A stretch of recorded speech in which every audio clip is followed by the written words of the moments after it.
Jesus was showing me some things about sin in the last day or so and just how bad it is, and gave me some examples to share. For example, if you are getting drunk all the time, number one, as it says in the Bible, in a few different places, I believe it's in chapter 5 of Galatians or 1 Thessalonians or something like that.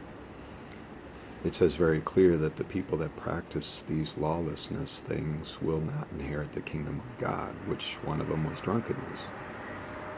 I used to get drunk quite a bit, and in those days I would have not shared in the kingdom of God. Sad but true. And I just thank God all the time that He never took me when I was still walking in the flesh and doing stupid things like that. But it's not only just where you're going to spend eternity, which would be very, very sad to wake up or to find out or figure out you're dead face to face with Jesus and realize that you really messed up and you're not going to be with Jesus forever.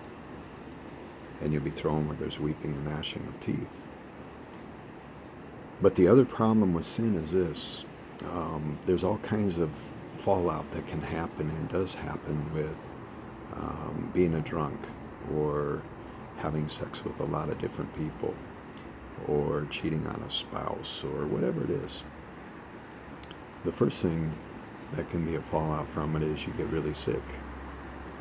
Maybe you get cancer in the liver or something like that, or there's a lot of health issues that can come from being a drunk. The second thing is it can lead to other sins. Many people, when they drink, they get abusive, and they'll beat their kids, their wife, their whoever.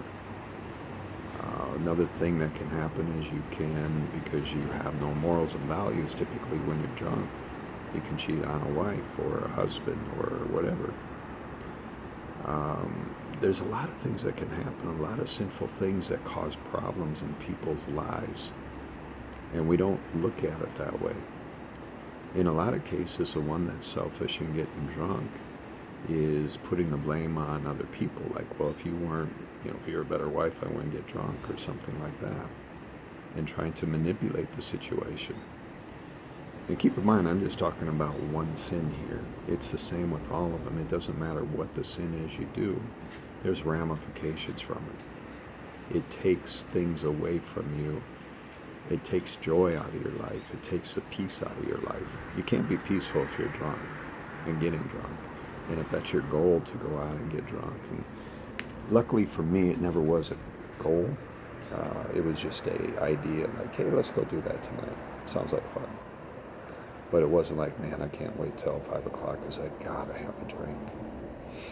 And it doesn't matter. It doesn't make what I did any better. I'm just thankful that I never got to that point where I had to have it. It was just more of the stupidity of the fun of it. And when I look back, I don't see it as fun at all anymore.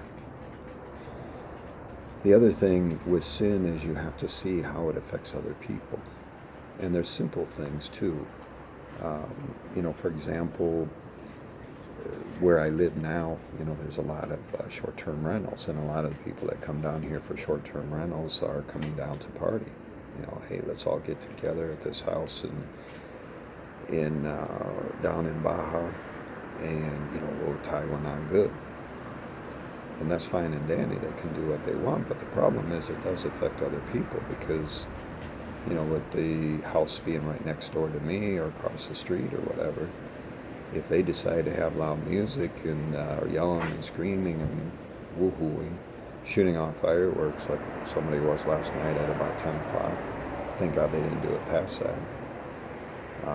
The other night somebody was playing music pretty loud until almost 10 o'clock, and thank God they stopped then. But the point is that you affect other people.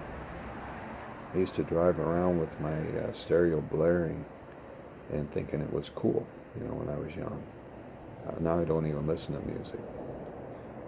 But the point is we do these things and we don't pay attention to how we're affecting other people. I've made the comment before, even your health. If you make the choice that I don't care, I'm just going to eat whatever I want to eat, you affect everybody else in a couple of different ways. Number one, if I have to sit by you in an airplane, maybe at a sporting event, which I don't go to anymore, but in the past days, whatever it is, you're taking up more space than you should because you're obese. But more importantly, it's the obesity or the lack of discipline in what you eat that's causing the huge health insurance issues, the premium increases. And nobody wants to tell you that. And it's always been funny to me why the government has never just come out and simply said the truth. But it's not really funny because I know why. They want you fat. They're putting stuff in your food to make you fat, and you're not paying attention, and you're eating it anyways, and you're getting fat and unhealthy. And they're robbing you blind because they're the ones that have the health insurance companies as well as all the medical supply equipments, the pharmaceutical companies. They own it all. So they're taking your money by making you fat, and you go along with it and you don't do nothing to change it. And so you're robbing from other people. And Jesus will judge you accordingly. That's the problem. You live a crap life because you can't hardly do anything. You have no energy. And because you're not in good shape, even just going for a walk on the beach or whatever is a real chore. I mean, you're going to lose your breath before you start.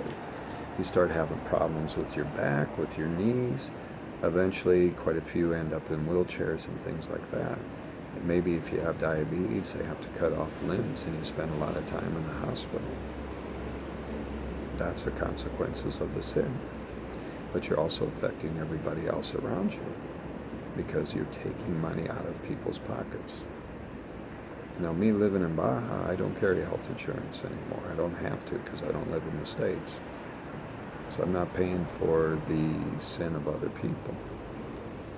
But most of you that live in the United States are. I can go on and on with example after example after example. But the point is that when we allow sin into our life, it does affect everybody.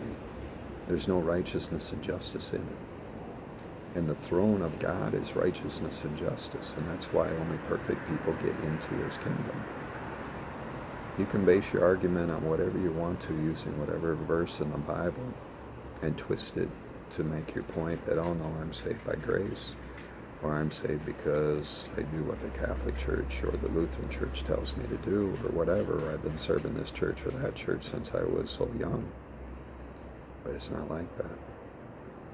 God expects you to know him and to obey him. And then he makes you righteous and just as he was righteous and just. And there's no more sin in your life, and you don't bring dysfunction into the life of other people and cause them problems. You're a solution, not a problem. The list goes on and on, even down to little things like what car I drive, because I choose to drive one that gets amazing gas mileage, a Prius, and most of the time is running on electricity, which we're putting solar on our house. So I'm not polluting anything. And, that's the point. You start making these decisions and you do it all the way down to the last little detail because God will put it in your heart. This is what I want you to do. This is what you need to do. Not because I'm looking and thinking all this stuff for myself and, well, if I do this, then this. No, I listen to Jesus and he says, just do this, do this, do this, do this. And as you do it and be a doer of the word and what he tells you, then everything in your life starts coming good. If you don't do it, it stays bad. And we can't even see it. A person that abuses their body by eating whatever they want to doesn't see how they're affecting other people. And even people like myself, being in health insurance, I never really looked at it the way that Jesus showed me, that if you choose to abuse your body like that, it's hurting everybody else. Don't do it. The only way you're going to find out what you should and should not do is to know Jesus, and he'll make it very clear. He doesn't always tell you why. He'll tell you do it.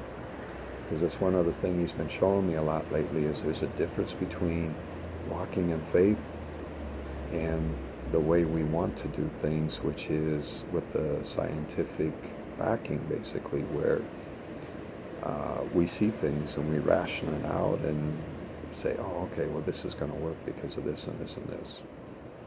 And it doesn't work like that with God.